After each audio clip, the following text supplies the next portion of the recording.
APJ Abdul Kalam, the son of Jainal Abidin and Ashiyamma, came from a humble background. He lived in the island town of Rameshwaram in Madras. His father was not the wealthiest but made sure that his son had a secure childhood. He spent a major part of his childhood with his brother-in-law Ahmad Jalaluddin and his first cousin Shamsuddin.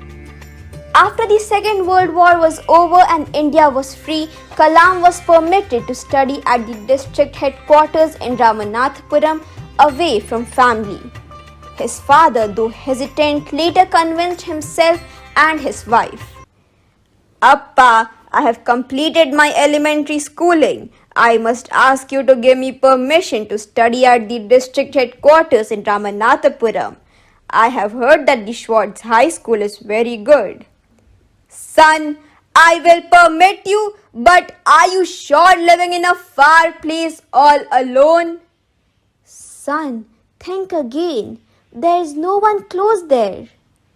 Amma, Appa, yes, it will be a place strange to me, but I must grow as a person and gain experience. Abul, you have to go away to grow. Does the seagull not fly across the sun alone and without a nest? You must forego your longing for the land of your memories to move into the dwelling place of your greater desires. Our love will not bind you, nor will our needs hold you. Ashiyamma, your children are not your children, they are the sons and daughters of life's longing for itself. Shamsuddin and Ahmad Jalaluddin travelled with Kalam to Ramanathapuram to enroll him into the Schwartz High School. He was determined to study and succeed. His teacher Ayyadure Solomon was the ideal teacher for him, and their relationship was beyond teacher and pupil. Ayyadure Solomon taught Kalam, to succeed in life and achieve results, you must understand and master three mighty forces: desire, belief, and expectation. Before you want anything to happen, you must first desire it intensely and be certain that it would happen. By the time Kalam completed his education at Schwartz High School, he was a self-confident boy determined to succeed. The decision to go for further education was taken without a second thought. After completing his education at Schwartz High School, he went on for further studies at St. Joseph's College, Trichy. Then he applied for admission to MIT and got selected. At MIT, he dreamed for flying an aircraft and hence chose aeronautical engineering. One day, Kalam's design teacher, Professor Srinivasan, then director of the MIT, reviewed his progress and declared it dismal and disappointing. Kalam, you are supposed to submit the configuration drawing tomorrow and you haven't even finished the major part of it. I am sorry, sir. It's just that I was caught up in other subject work. I couldn't finish it. Can I please have some more time? How much more time do you need? A month, sir. Look, young man, today is Friday afternoon. I gave you 3 days' time. If by Monday morning I don't get the configuration drawing, your scholarship will be stopped. Kalam was dumbstruck. He thought the scholarship was a lifeline, otherwise his dream of flying an aircraft would be shattered to pieces. So Kalam presented the configuration drawing after 3 days, skipping dinner and a night's sleep. The professor hugged him affectionately and his scholarship was not stopped. I knew you would finish it under pressure, but I never expected you to perform so well. From MIT, he went to Hindustan Aeronautics Limited HAL in Bangalore as a trainee. Soon after, he got accepted as a senior scientific assistant at DTD&P Air. After working at DTD&P for a while, he received a call from the Indian Committee for Space Research in INCOSPAR to attend an interview for the post of rocket engineer. He was interviewed by Dr. Vikram Sarabhai, Professor M.G.K. Menon and Mr. Saraf, and also got selected for the post. In 1963, Kalam went to the NASA facility in Maryland, USA as a part of a training program on sounding rocket launching techniques.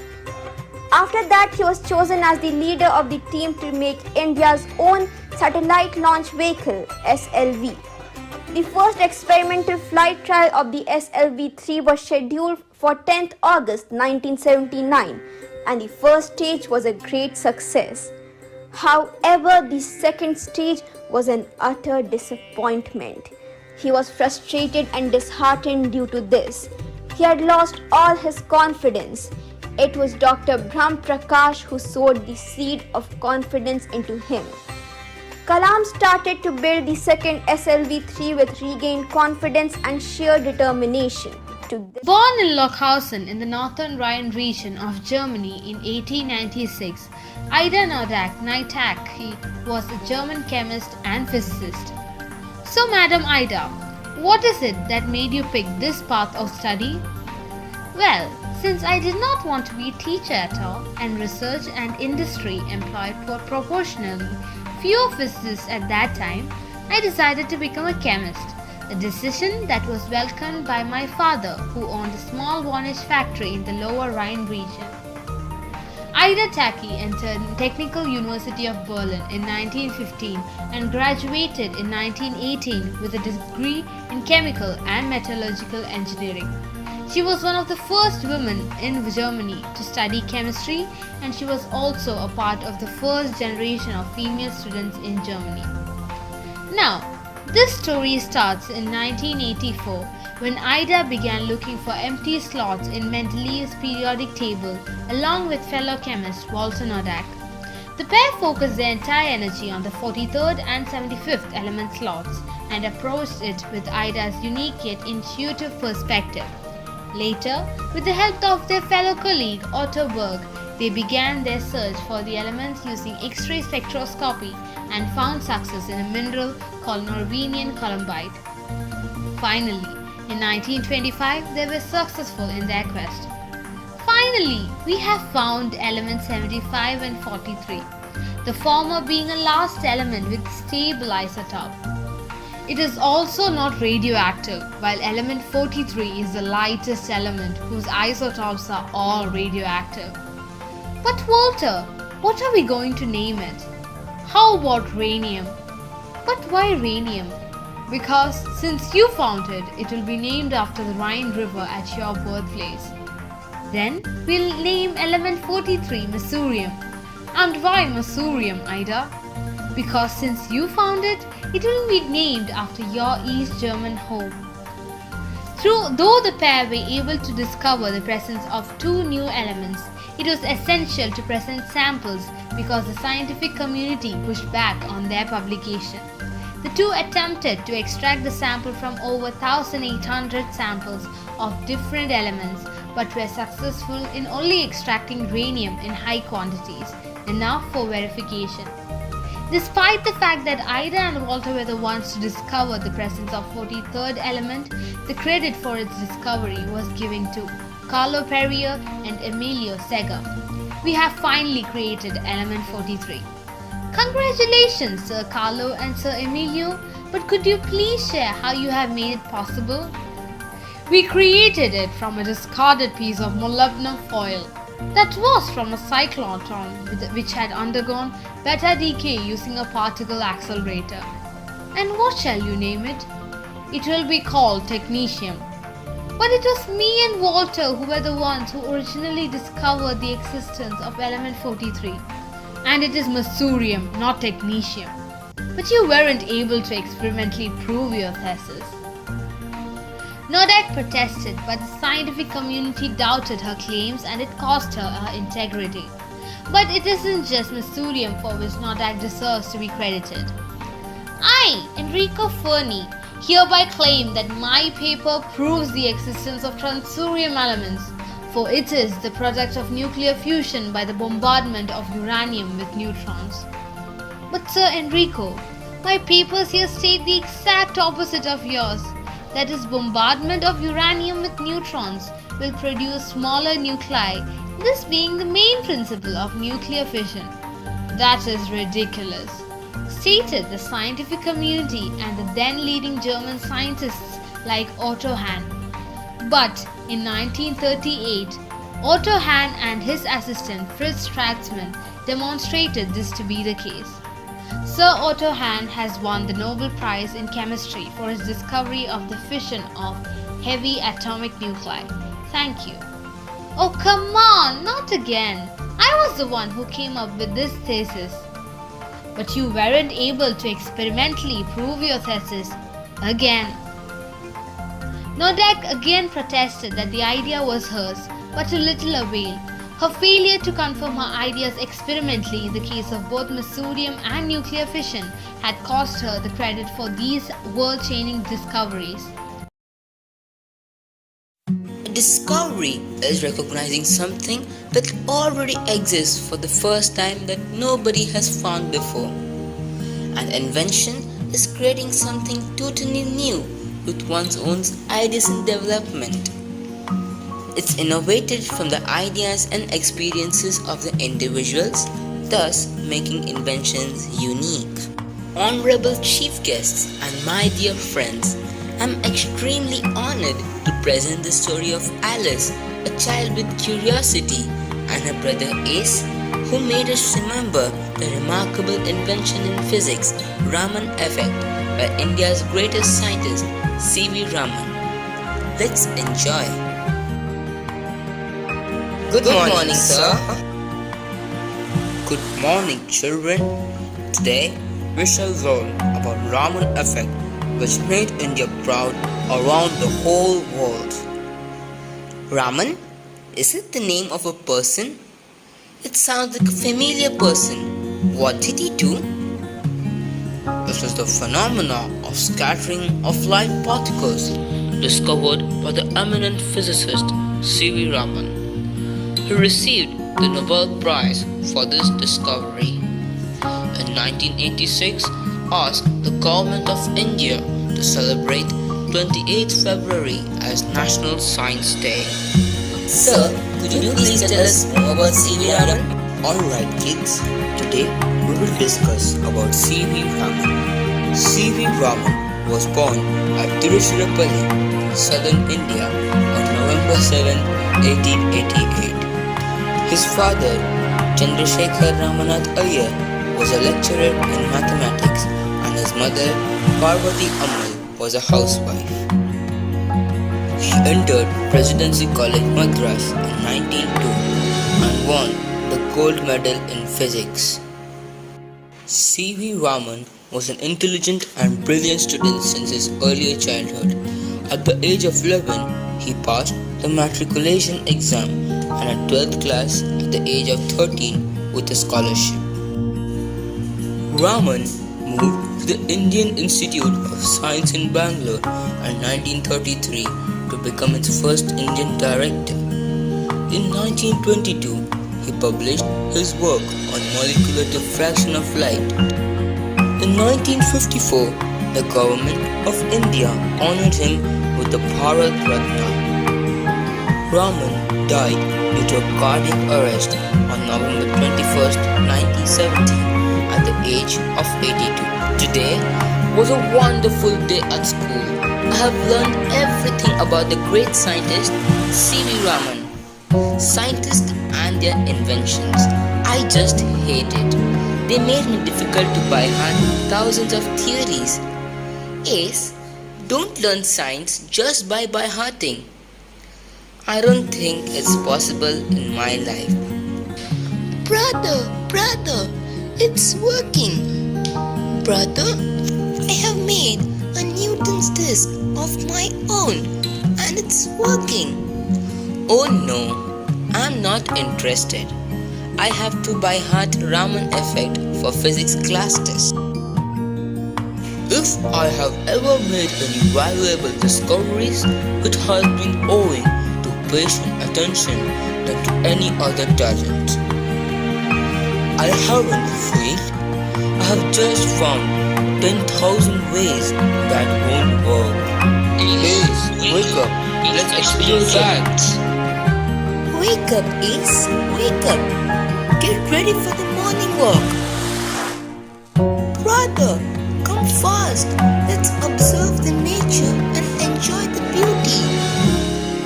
Oh, Dad, please say Alice not to disturb me by asking silly questions.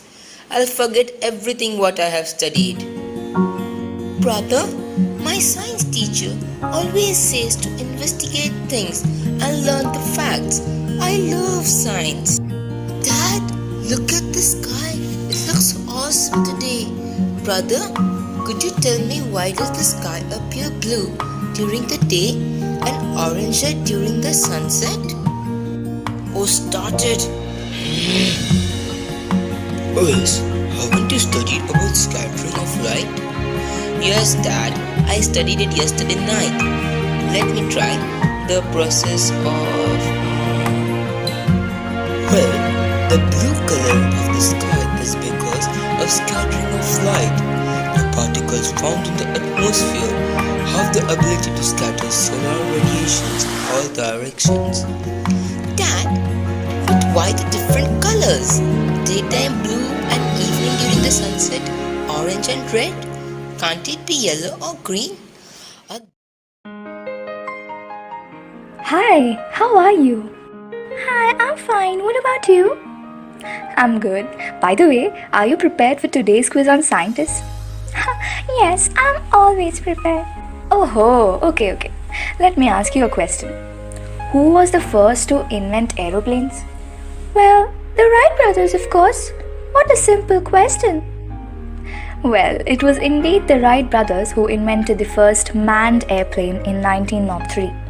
But almost 8 years before the brothers, an airplane flew over the Chowpatty beach of Mumbai, India. Wait, does that mean my answer is wrong? How is that even possible? Yes, there was an Indian who built an aeroplane in 1895. Due to the extreme lack of technology and resources, this airplane was not as successful as that of the brothers.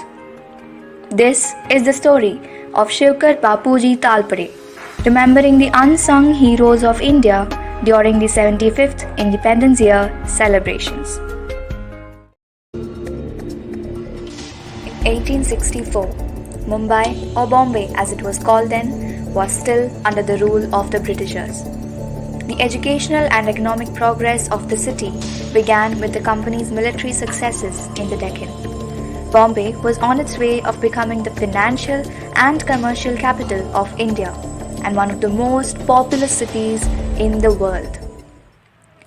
During this time, a boy was born to Mr. and Mrs. Talpare named Shivkar. He grew up to be a very active and inquisitive child. Something very special about Shivkar was that all his doubts and all his questions pointed to one direction. He wanted to fly.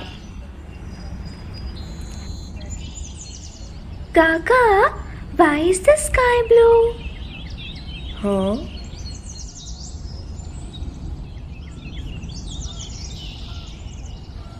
Friends, how do birds fly? Why can't all birds fly, friends? I wonder where he gets all these questions from. Come, Shivi, come. I know you love to come with me to the fields, isn't it? Yes, Grandpa, I love to come with you. But Grandpa, I have a doubt. How is the kite able to fly even without wings? Why don't I have wings to fly, Grandpa? You want to fly? Shivi. Shivkar went on to become a technical instructor in the Art and Craft department of Sir J.J. School of Art in Mumbai. And he kept in mind his dream to fly one day. I'm also a member of the monotheistic Arya Samaj and I'm really interested in both Sanskrit and the Vedas. It is in the JJ School of Art, with easy access to materials, that Shilkar started working on making his dream a reality. Talpade also studied the experiment of a machine gun inventor who had also built a captive steam-driven engine. These experiments seem to have inspired him greatly to make an aircraft and fly. In my quest to build a perfect flying machine, I went to Benares to meet a guru.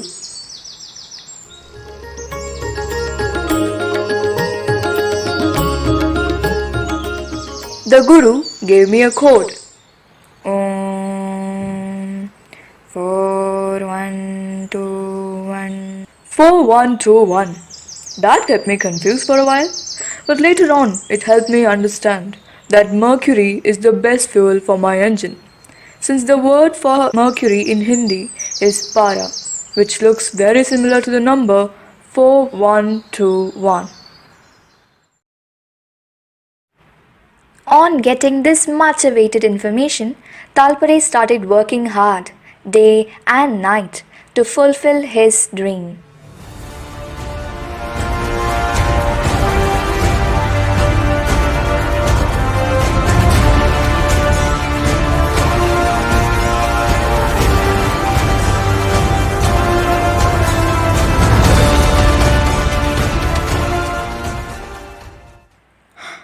I did it! I did it! Thank you, God! Thank you so much! In 1895, I became successful in constructing the first unmanned, heavier-than-air aircraft named Marutsakha, derived from the Sanskrit words Marut and Sakha, which together mean friend of wind. Marutsakha flew above the Bombay Chowpatty beach to a height of about 460 meters and stayed up for some minutes. Let me explain the working of Marutsakha to you. I used cylinders of bamboo and mercury as a fuel. As you already know, I was curious enough to learn about the working of the machine gun and the steam engine. To be frank, I am impelled to tell you how much I have come to admire your intellect, your drive, and your honesty, and that I consider myself lucky to have made personal acquaintance with you. These were the words of great Einstein to Marie Curie. Let us take a peekaboo into the life of this eminent scientist Marie Curie, who was held in high esteem by the great Albert Einstein. Radiance, the passion of Marie Curie. Maria Salome Sklodowska, better known as Marie Curie, was born on November 7, 1867 in Warsaw, Poland, as the fifth child of Władysław and Bronislawa Sklodowski. Both parents were impoverished members of the lesser Polish nobility. Maria was a brilliant student, but she faced some challenging barriers.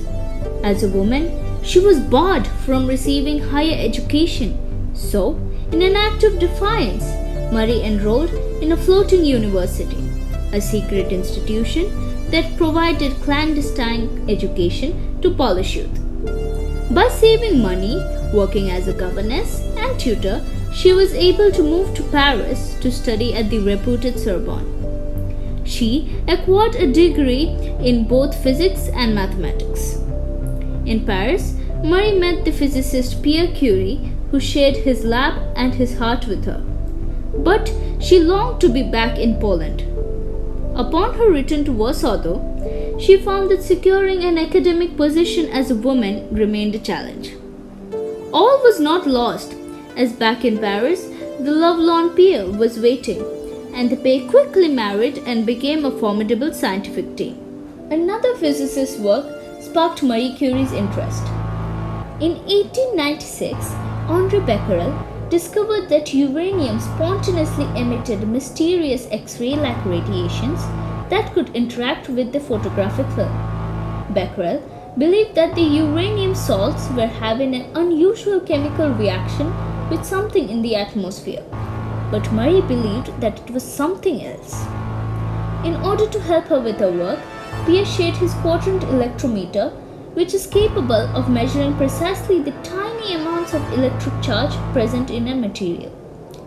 Murray finally discovered that it was the element itself which was emitting radiations, unlike Becquerel's findings. And there came the most exciting phenomena, which she named as radioactivity.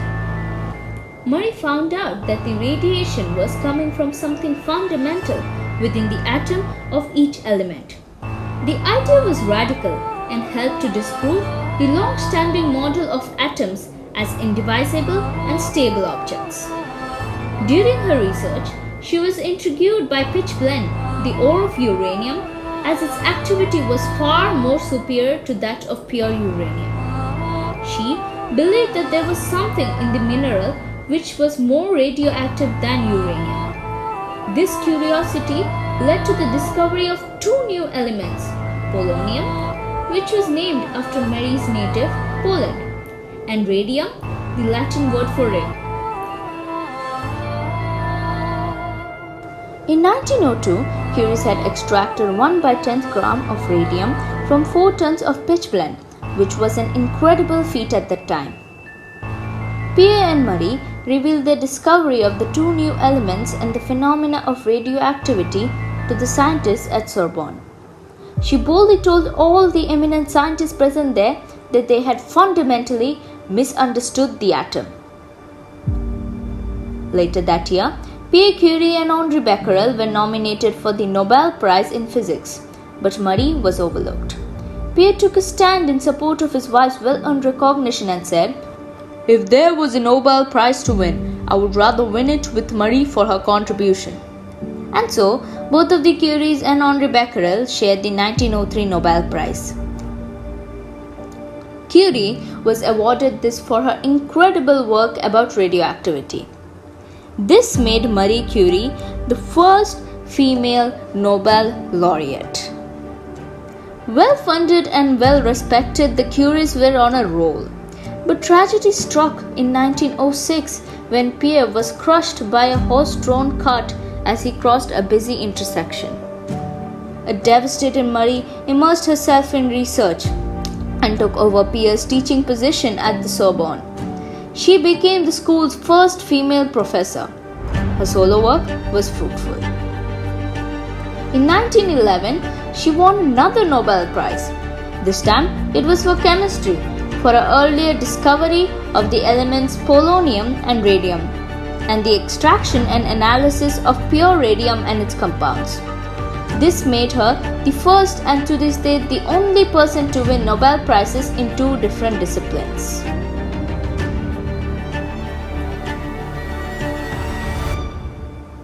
Professor Curie put her discovery to work, changing the landscape of medical research and treatment. When the university denied to provide her with funds to make arrangements for making mobile radiology units, she offered both her Nobel Prizes.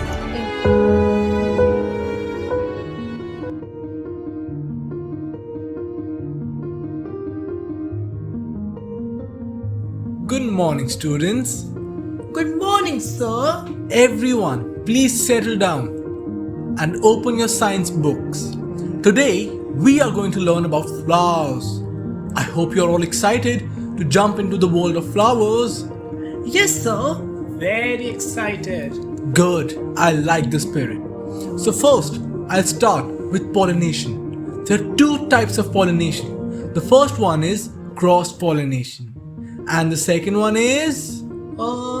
Self-pollination? Very good, Adrian. Now class, if you observe the given specimen in my hand, that is the red hibiscus flower, you will be able to notice its filament and its anther.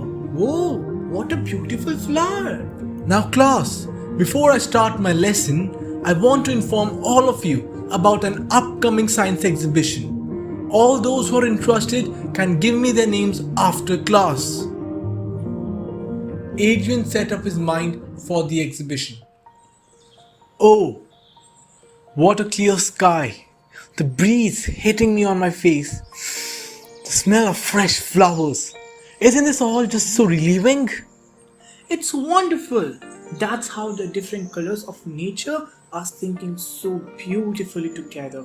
The bright lily, it looks so pleasing, and among those other flowers, it gives this flower the spotlight, and walking on the grass feels so good.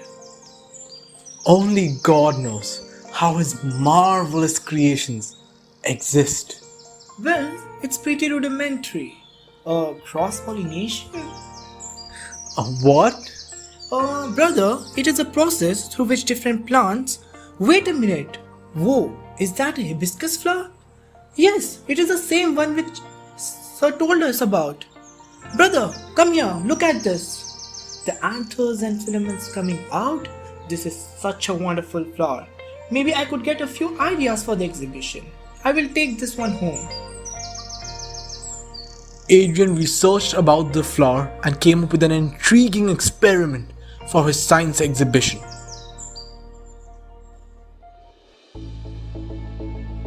Finally, the exhibition day has arrived. Oh, why am I so nervous? But then I have to give my best. He takes a deep breath and gets ready to perform his experiment. Nice.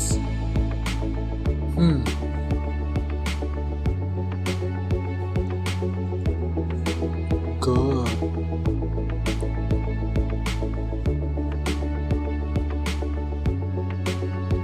Nice work, Dwight.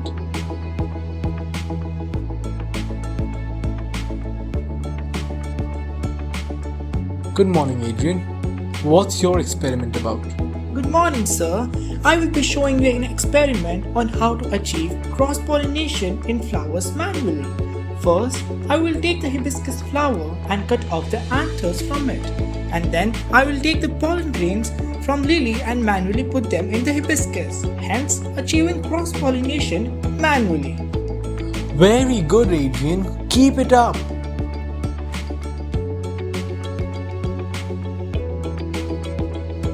Now, students, the moment you all have been waiting for, the winner of today's science exhibition is Adrian Brood. Congratulations, Adrian. Thank you, sir.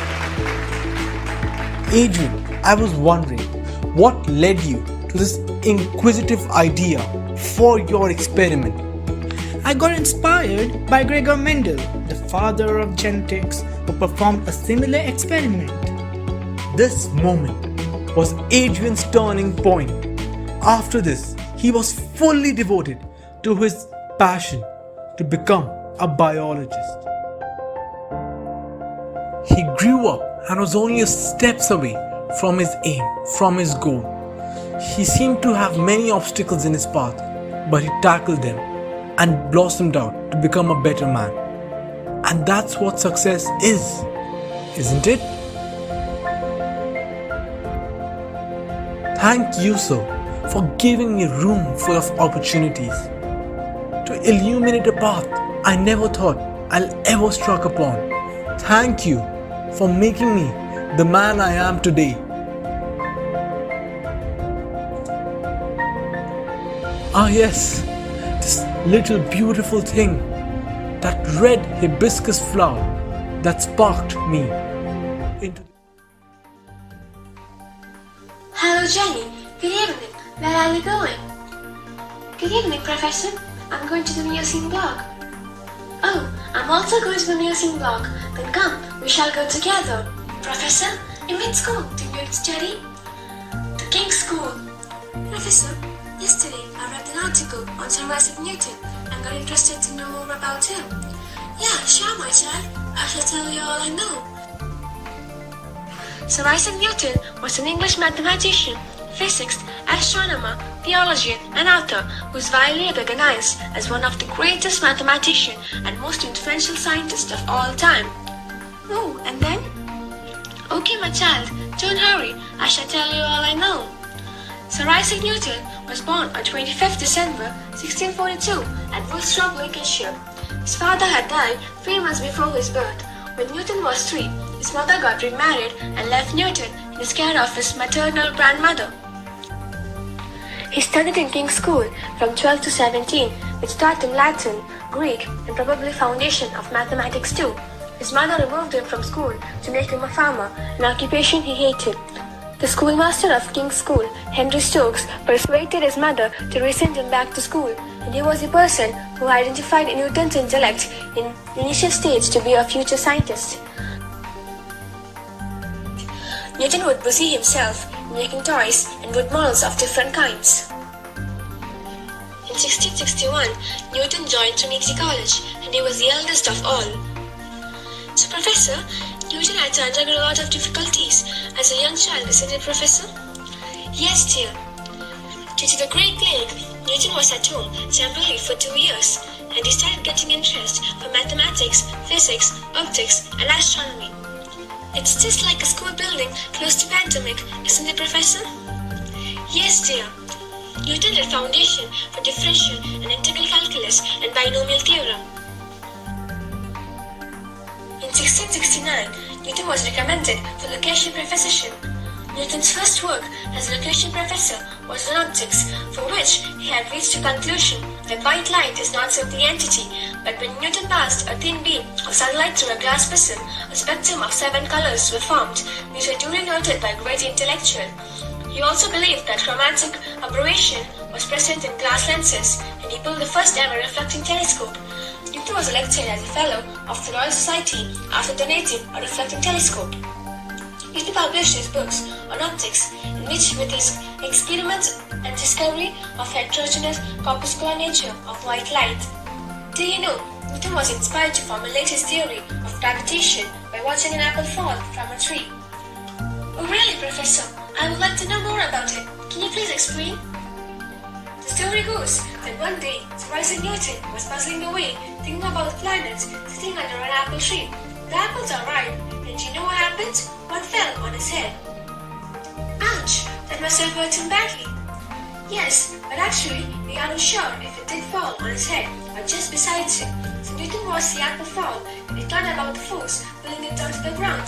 And then, with a leap of mind, as befits the regular genius, he realized it's gravity that pulls down the earth and prevents it from living in the orbit around the sun. Newton thought that the power of gravity was not limited to a certain distance from Earth, but extended much further as high as the moon, and it must influence its motion and perhaps return Earth in its orbit. He thought of the force of gravity reaches to the top of the highest tree and might not reach even further. In 1679, Newton returned to its work on celestial mechanics by considering gravitation and its effects on orbits of planets. Professor, can you please explain that? Okay, why does apple fall on the ground and why does an Earth fly off to space? Professor, is it because of attraction or gravity? Good. Sir Isaac Newton studied the reason behind falling off apple and considered it as the law of universal gravitation. Newton was 44 years old when he published the book The Mathematical Principles of Natural Philosophy, commonly known as the Principia, with the encouragement and financial help from the British astronomer Edmund Halley. The Principia is recognized as one of the greatest scientific books ever written. Wow, that's a great contribution to the field of science, isn't it, Professor? Yes, Jenny, you know, he was not only a great scientist, but also he was elected as a member of the Parliament of England. 10th July 1856. Nikola Tesla was born in the street of Smiljan in present-day Croatia. When Nikola Tesla was born, his astrologist said that he would be a child of darkness, to which his mother replied, "No, he'll be a child of light." He had a unique way of imagination. As a child, he could conceive inventions in his head, and he explained that in an article too. Invariably, my device works as I conceive that it should, and the experiment comes out exactly as I planned it. In 20 years, there has not been a single exception. Tesla's mom used to invent small household appliances from which Tesla got inspired. Duke Mandich was his mother's name. Tesla's father was a priest and wanted his son to be one too, but Tesla was interested in engineering.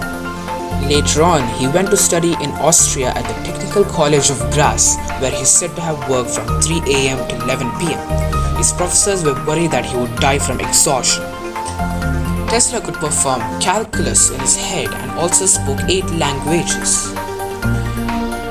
He was a good student at the start but would not finish school. He ended up in Budapest working as an electrician in a telephone company after moving around Europe for a job. While walking around a park in the city one day, he had an epiphany about developing a new way of generating electricity using alternating current. Genius! 1882 Paris. He settled in Paris to work for the French branch of Thomas Edison's electrical company. He started off installing indoor lighting, but the managers noticed his talents and had him do more complicated work, such as fixing electronical appliances and motors. 2 years later, in 1884, Tesla's manager offered him a job at Edison Machine Works in New York City. He agreed and arrived in America with only 4 cents in his pocket because his money was stolen on the boat ride over.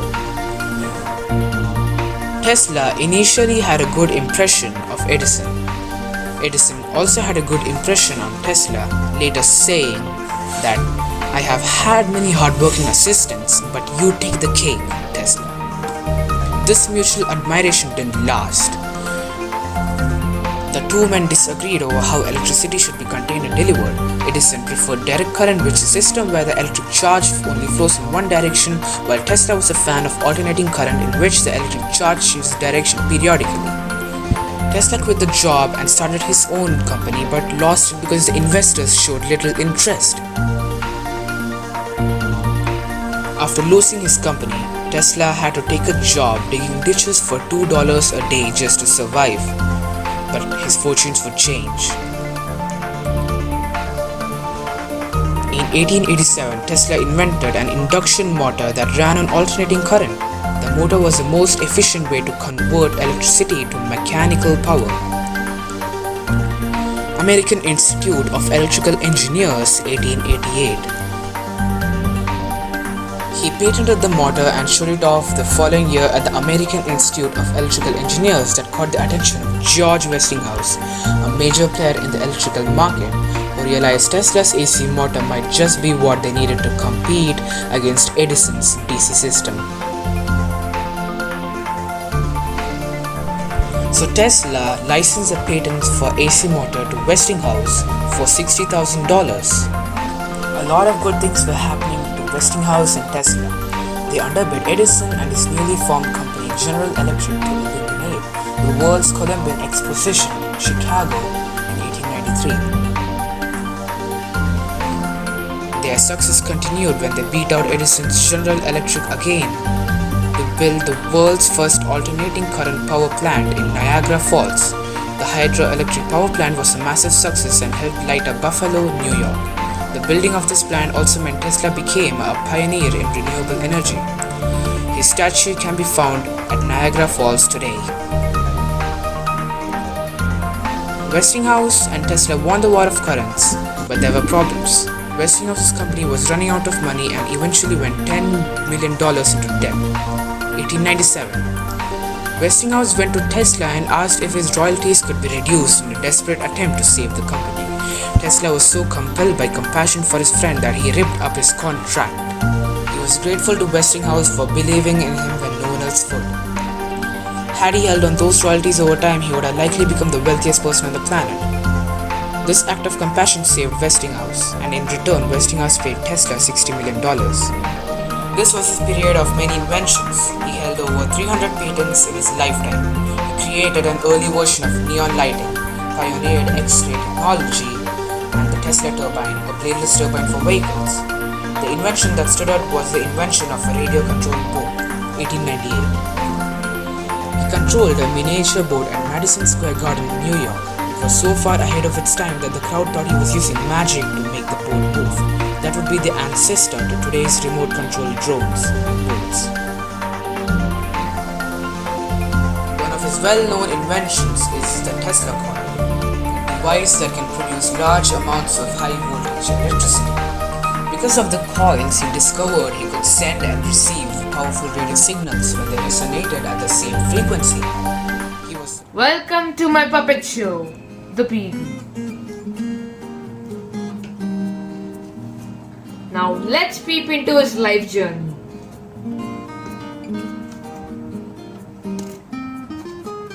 Charles Darwin was English naturalist, geologist and biologist, best known for his contributions to the world of science, also known as the father of evolution.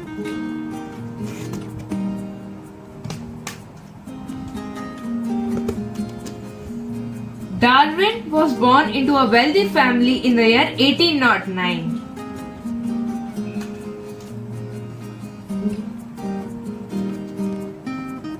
As a boy, he was very naughty and was not interested to read and sit in the classroom. But he loved to collect things and he was keen in observing the nature.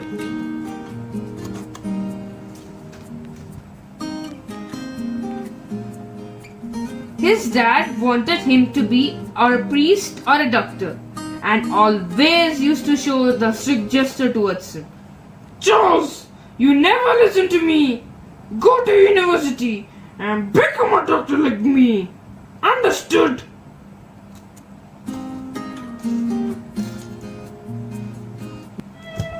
Poor Charles unwillingly went to Edinburgh University to train in medicine, but alas, could not fulfill and came back. I wonder what my father will say now.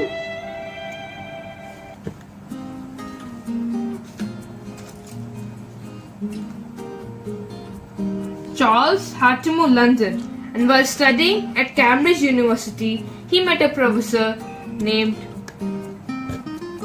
Mr. Henslow, who instilled him a tremendous interest on all species of Earth. One day, his professor offered him a scientific expedition, where he would sail around the world discovering new species. Yay, I am off to the world too now! It was through this professor that 22-year-old Darwin found himself a place at HMS Beagle as gentleman's companion.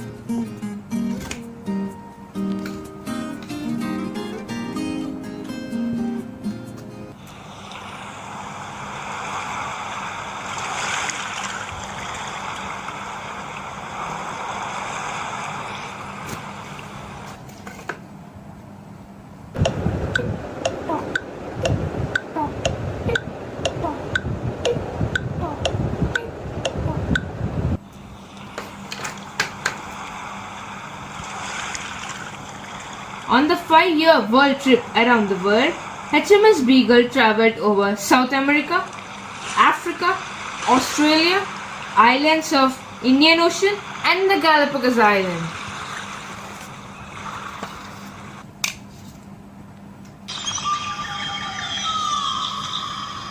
On the Galapagos Island, he explored many interesting discoveries which made a fundamental part in his theory of evolution by natural selection.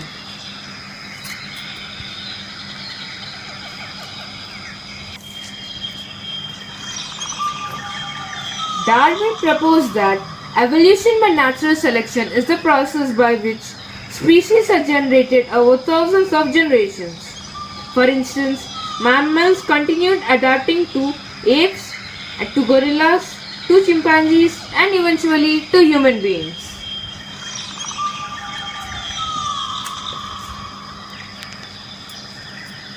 He proposed that species change their shapes and sizes based on their needs. One such example was with giraffe's neck.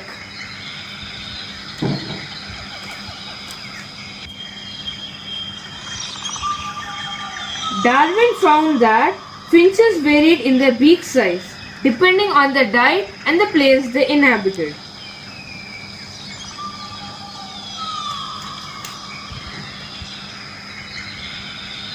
Charles left Galapagos Island with a lot of historic memories with him.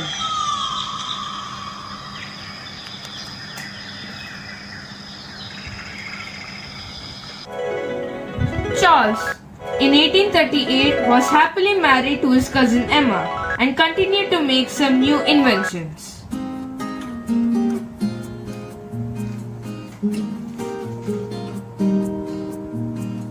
In 1839, Charles published a book named The Origin of Species, which won him a plethora of awards and thus became one of the most distinguished and greatly admired scientists of the all time.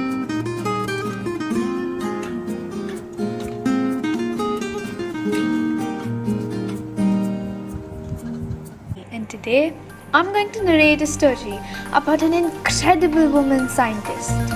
Any guesses? We'll watch on to know who it is.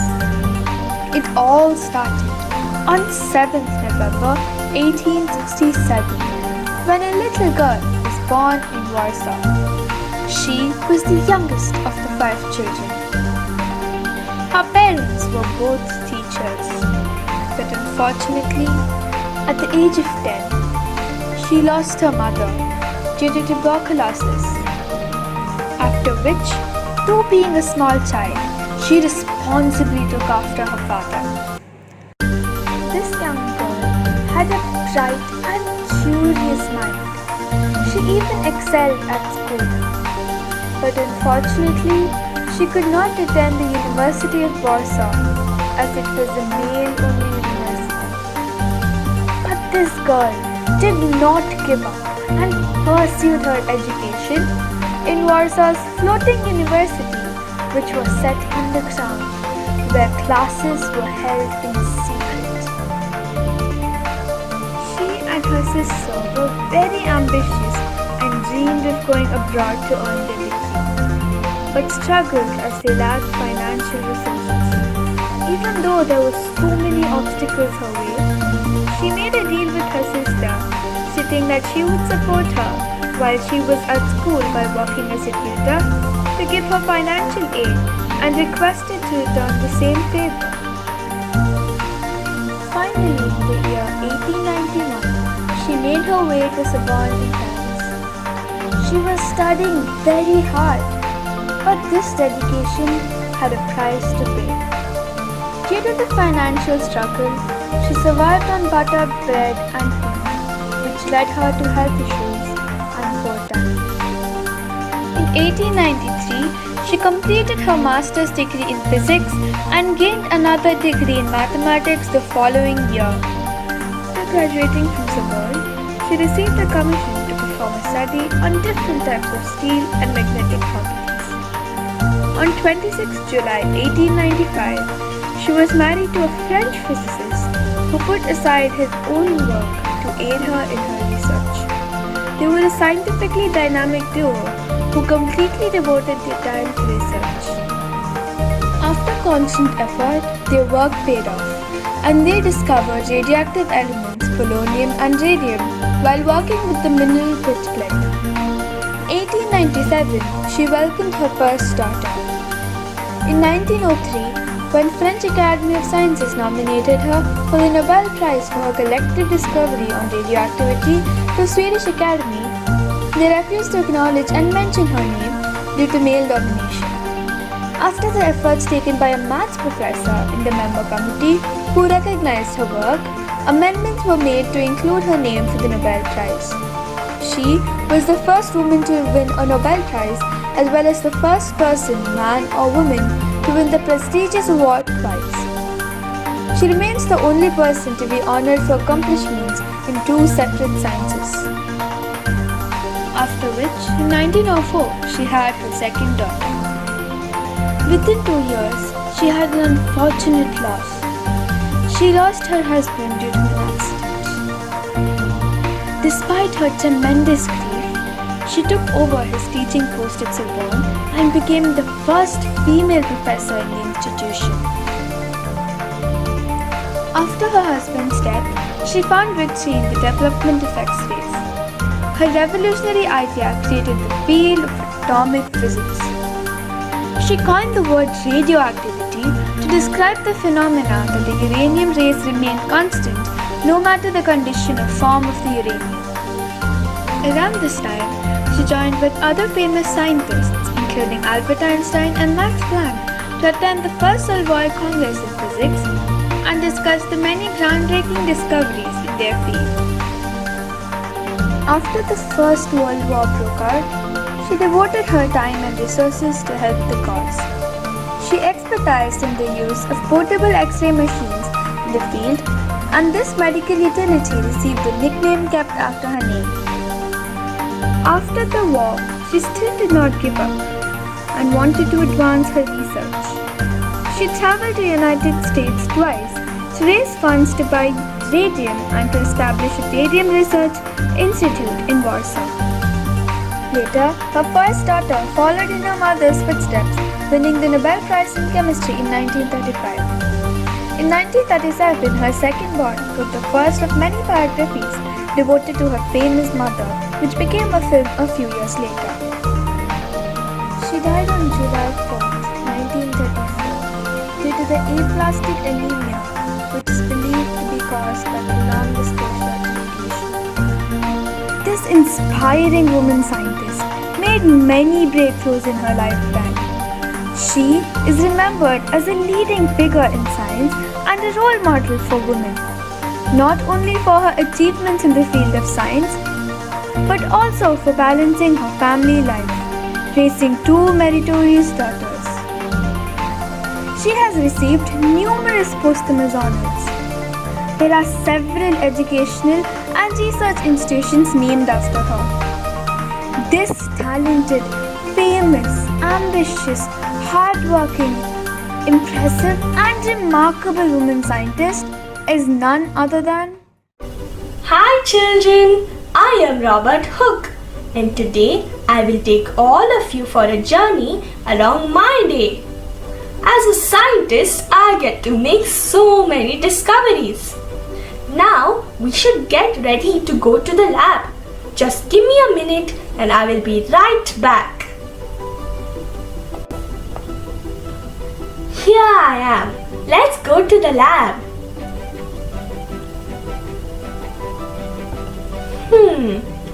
I have reached the lab, but I wonder where Mr. Hawkins is. He is nowhere to be seen. Good morning, sir. Oh, good morning, George. What's the matter? Mr. Hawkins has gone to the nearby city in order to complete some work. He told me that you are in charge of the lab for the next few days. Oh, okay, George.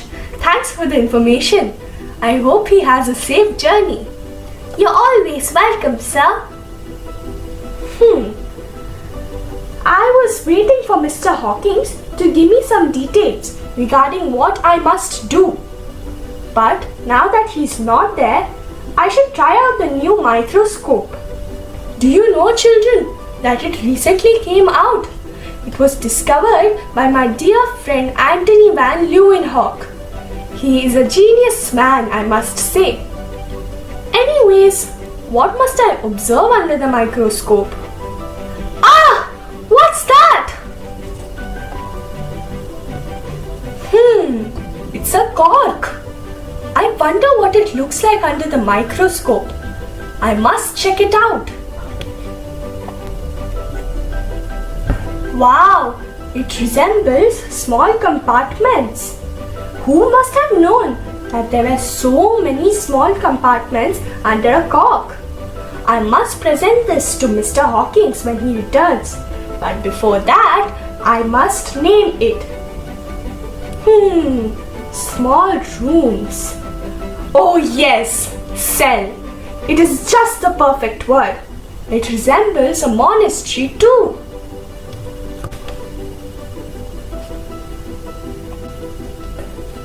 Did you know, children, that the Latin word for small compartments is cell? I will discuss this with Mr. Hawkins, but for now, I must draw this down. Maybe he might know more about this topic. It's getting pretty dark outside. I should go back home. The lab is clean too, and I just made a new discovery. Bye, children. Hope you learned something new.